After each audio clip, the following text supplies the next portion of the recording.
আসসালামু আলাইকুম রহমতুল্লাহ। 5ই আগস্ট 2024 নতুনভাবে বাংলাদেশ স্বাধীন হলো। একটি নতুন দিগন্ত উন্মোচিত হলো। আমাদের স্বপ্ন ছিল একটি সাম্যের, একটি সুন্দর বাংলাদেশের। কিন্তু দিন যত যাচ্ছে তত যেন এই বাংলাদেশকে আবার শাহবাগীরা গিলে খাওয়ার জন্য অগ্রসর হচ্ছে।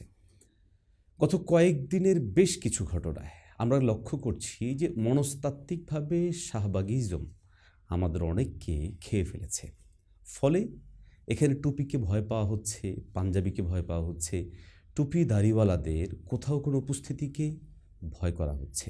শুধু এতটুকু না, ইসলামী শাসনের কথা বলতে, ইসলামী শরিয়ার কথা বলতে, খেলাফত আলা মিনহাজির নবুয়ার কথা বলতে ভয় পাওয়া হচ্ছে। শুধু ভয় পাওয়া হচ্ছে এতটুকু না, এটা বলাকে এক ধরনের অন্যরকম আচরণ হিসেবে উল্লেখ করা হচ্ছে এবং এটা বলাকে এক ধরনের অন্যায্য ও অন্যায়ভাবে সাব্যস্ত করার চেষ্টা করা হচ্ছে। কিন্তু ঠিক কেন? এদেশের সভ্যতা, সংস্কৃতি, তাহজিব, তামাদ্দুন, এদেশের মানুষের বোধ, মূল্যবোধ সমস্ত জিনিসকে উপেক্ষা করে ঠিক কেন যেন আমাদেরকে একইভাবে উদ্বুদ্ধ করার চেষ্টা করা হচ্ছে, সেকুলার হতে হবে, ডেমোক্রেটি হতে হবে। ফলে অনেক ইসলামী দল পর্যন্ত ইচ্ছায় কিংবা অনিচ্ছায় তারা বলছেন যে আমরা লিবারেল ডেমোক্রেটি। এই অবস্থাটা আমাদের জন্য অত্যন্ত শঙ্কার, আশঙ্কার, ভয়ের, আতঙ্কের। এই অবস্থা থেকে আমাদেরকে উত্তরণ হতে হবে। স্পষ্টভাবে বলতে হবে 2024 5ই আগস্ট পরবর্তী বাংলাদেশ ইসলামের জন্য, ইসলাম পন্থার জন্য উপযোগী একটি বাংলাদেশ। কিন্তু আমরা দেখতে পাচ্ছি বৈষম্য দূরের পরও এখন বৈষম্য যেন চরমভাবে ঝেঁকে বসছে। আজকে বিড়ি খাওয়ার স্বাধীনতা খোঁজা হচ্ছে, আজকে অশালীন পোশাকে চলাচলের স্বাধীনতা খোঁজা হচ্ছে। কেউ বিড়ি খাচ্ছে তো তাকে কোনো একটা টুশব্দ করা যাচ্ছে না, অথবা কেউ অশালীন পোশাকে ঘুরে ফিরছে তাকে কিছু বলা যাচ্ছে না, অথবা কেউ দিব্যি রাস্তায় ঘাটে বসে জেনা ব্যভিচার করছে তাদেরকে একটু শব্দটুকু বলা যাচ্ছে না। এখানেই বিভিন্নভাবে ওই সমস্ত জিনিসগুলোকে অনুৎসাহিত করা হচ্ছে। আমি কথা বলছি না কেউ নিজের আইন হাতে তুলে নেবে। আইনি বিষয়গুলো, প্রশাসনিক বিষয়গুলো অবশ্যই রাষ্ট্র দেখবে, প্রশাসন দেখবে।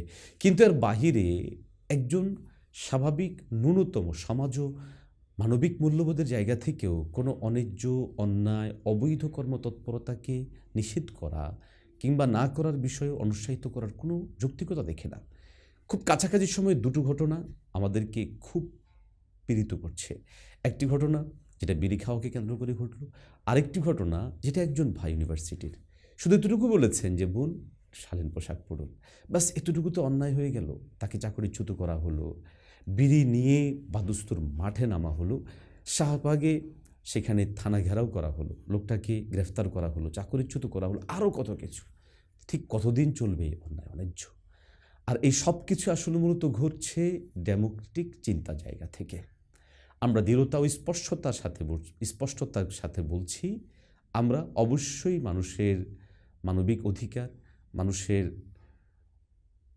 মুখের অধিকার, বাকস্বাধীনতা সব কিছুর কথা স্বীকার করি। কিন্তু তার মানে এই নয় যে আমার ধর্ম, আমার দিন এবং আমার ইসলামকে নিয়ে অথবা আমার আল্লাহ রাসূলকে নিয়ে কেউ কিছু বলবে আর সেটা সহ্য করে নেব।